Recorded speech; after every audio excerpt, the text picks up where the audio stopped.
Hello, আসসালামু আলাইকুম everyone. কেমন আছেন আপনারা সবাই? আমি আফরা বলছি। আজকে চলে এসেছি খিলগা তালতলা মার্কেটের ঠিক অপর পাশে। এই রেস্টুরেন্টটা ছোট্টখাটো একটা রেস্টুরেন্টের নাম হচ্ছে গিয়ে কাবাব হাউস।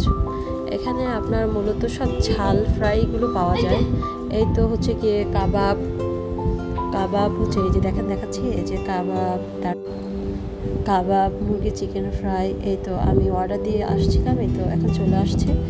গাইস আপনাদের দেখাচ্ছি, এখন আমি খাবো, খেয়ে আপনাদেরকে বলছি যে খাবারটা কীরকম হচ্ছে জানাচ্ছি। দোয়া করবেন যাতে আমি পারি, আপনারাও ক্ষমা চোখেও দেখবেন। আমি আজকে ফার্স্ট টাইম করতেছি এইটা ব্লগটা, আপনি ইউটিউবে ছেড়েছি। তো আচ্ছা, সবাই দোয়া করবেন আমার জন্য, আমিও সবার জন্য দোয়া করবো ইনশাআল্লাহ। আমি সবার জন্যই দোয়া করি, আপনারা বেসিক্যালি আমার জন্য একটু দোয়া করবেন, আমি যেন পারি করতে এগুলো। সবাই ভালো থাকবেন, আল্লাহ হাফেজ।